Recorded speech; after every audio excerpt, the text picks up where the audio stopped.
My name is Signe Sørensen. I'm Director for Strategy and Impact in Norfund. So both working on our overall approach to impact, include gender equality, but also leading the work that we have on strategy development, follow-up of the strategy and different strategic projects, including mobilization of private capital.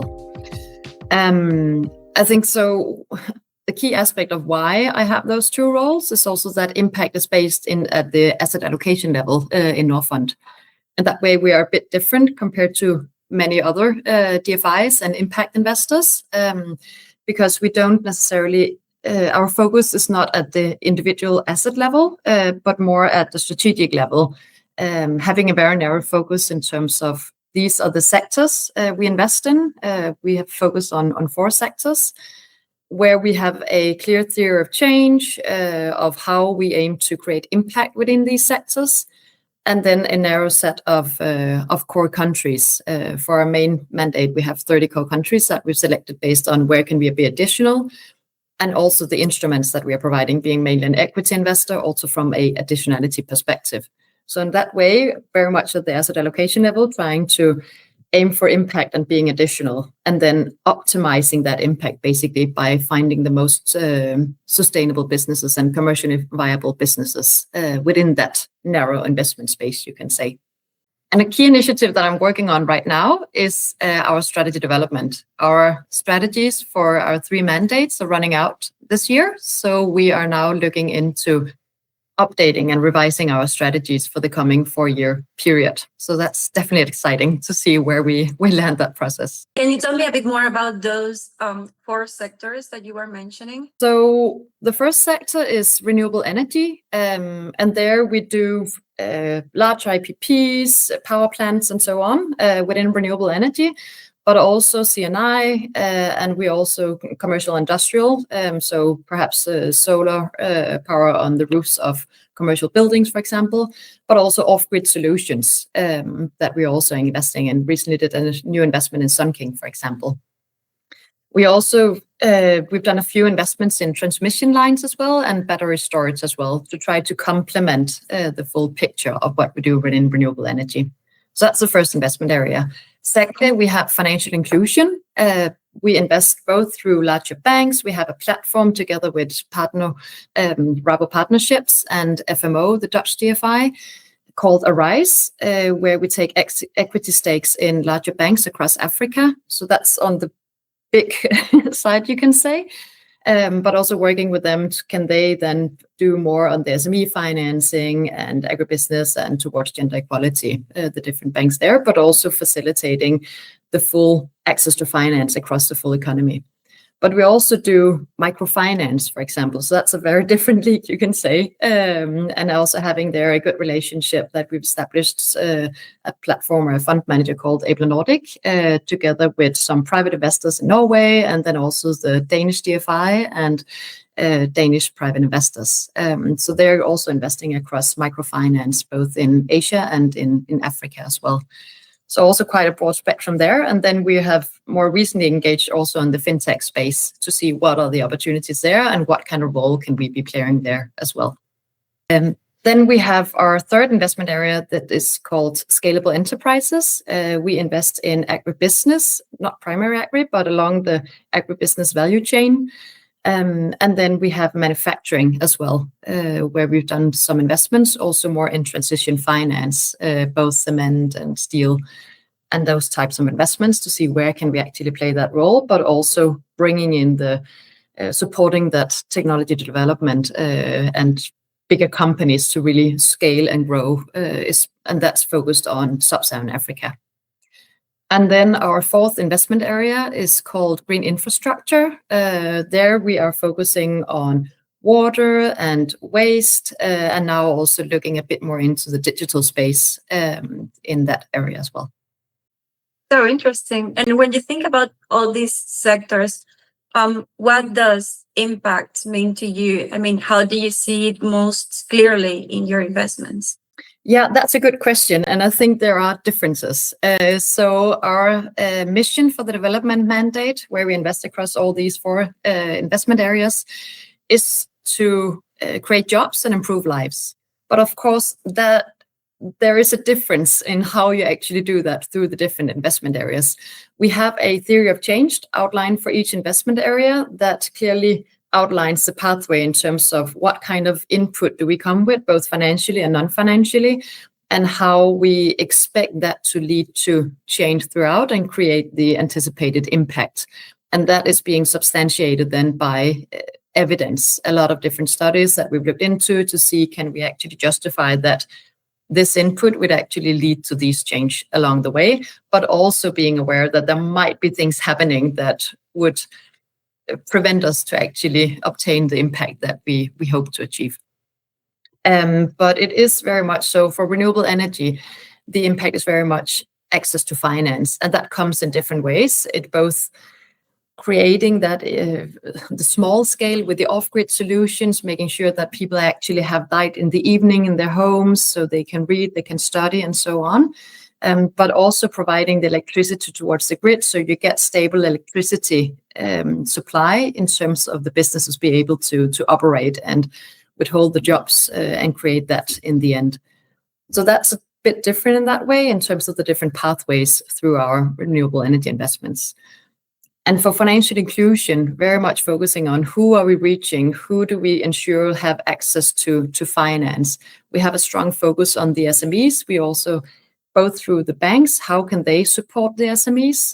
We also have a focus in terms of some investments are trying to include the SMEs who don't have the opportunity to get a bank account, for example, within a normal bank. They can't get the credit score. How can we come around that with more innovative solutions? But also thinking fintech, how can we reach a lot of people through these different more financial solutions that are not able to have normal bank products, you can say, but also making the transaction costs very low so it becomes even cheaper for them to be included. And then, of course, the more traditional microfinance, which is also more and more tech-enabled in that way, but really reaching the individual people to help them create their own businesses. A lot of these are small groups of people taking up loans or individuals who take up loans, both for creating a business, but also to support their families in different ways. So providing education for your children or having a health insurance. We also do some insurance products as well. And the bigger ones on scalable enterprise, we're really creating big financially sustainable businesses that can scale across Africa, because that is definitely also needed and that are really driving the job creation to a great extent. Of course, they should be more and more technology enabled, but there is a huge need also for the jobs. And if you have big businesses, those are also the ones where we see the biggest job creation as well. Another thing that we are currently doing, which I just want to mention, is that we do a post-exit analysis every around 3 years, where we go back to the businesses that we have exited. So when we are no longer invested, either through loans or equity, then 3 years later, we go and see, are they still operating? Have they increased their revenues, the jobs that they are, the number of employees in the companies, or how are they actually performing, to test and see, are they performing better? Are they stable? Or has something happened so they're no longer operational, basically? And there we see that from the investments, when we do the assessment at point of investment, when we do our investment, and then throughout the full holding period, then we take stock, of course, when we exit. And then 3 years later, how do they actually perform? And we see that 71% of those businesses that we have invested in are actually still operational 3 years after we have done our exit.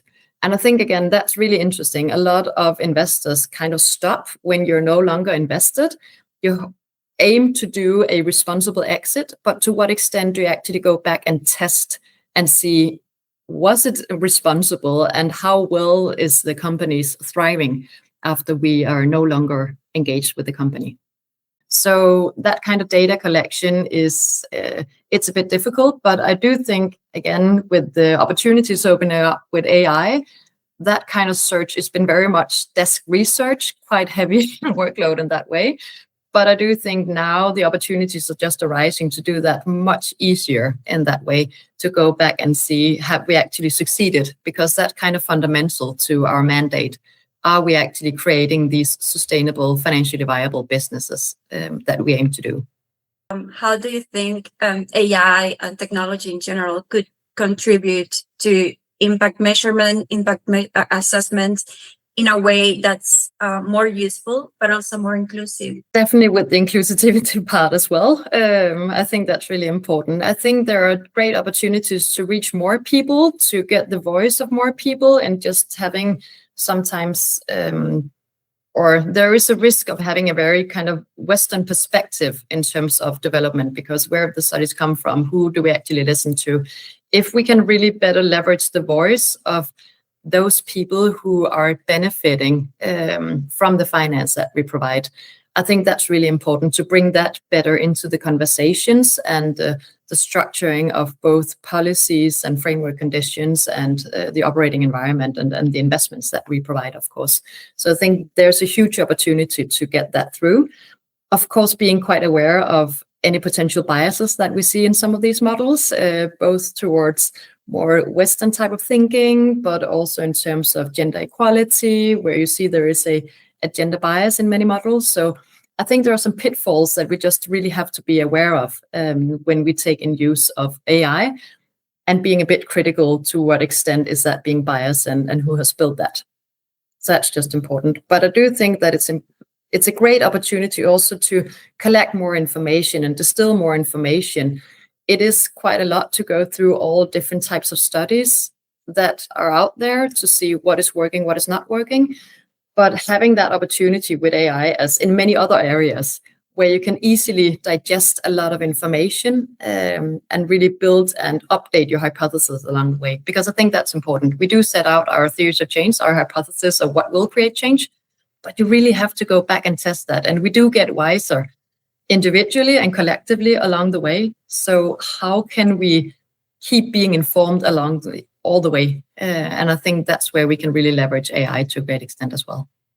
What do you think are or should be the priorities for DFIs, financial institutions in 2026? I think it's definitely challenging times that we stand in with everything going on. I think we need to find that balance and our role in this more changing geopolitical situation to figure out what to do, and understanding the various priorities that we see, what's moving, what's the agenda. Sometimes it's very explicit, sometimes it's a bit more implicit, but really standing strong on our values. And yes, gender equality is important. Yes, climate mitigation and adaptation are key to ensure that we have a world to live in also going forward for future generations. So really standing strong on those values, I think that's really key for us when we see all this turmoil and different perceptions right now, and ESG backlash and so on. Key priorities as well is definitely in terms of the aid cutbacks that we see as well. The role of DFIs have become even more important. How can we really leverage that role, but also to bring in more capital in different types and sources into the markets where we operate? We only invest in developing countries. So I think that's really fundamental to ensure that we get to a significant scale in terms of the capital that we bring in, both ourselves, but also leveraging in more private capital. But how do we do that in a good way, but without losing sight of where is the capital needed the most? Sometimes it's a really difficult trade-off. In some of the most difficult areas, that's not possible to really mobilize private capital. They steer more towards the less risky markets, upper middle income countries, less risky sectors, and so on. So to finding that balance, and I think that's also a push we see for many DFIs being owned by governments, that you want to bring in the private capital, but you still should focus on some of the really difficult countries. How do we navigate that role? But also, we haven't seen it that much here in Norway, but I do think that a lot of DFIs and actors are seeing that kind of push towards more national interests. And how do you navigate that as well?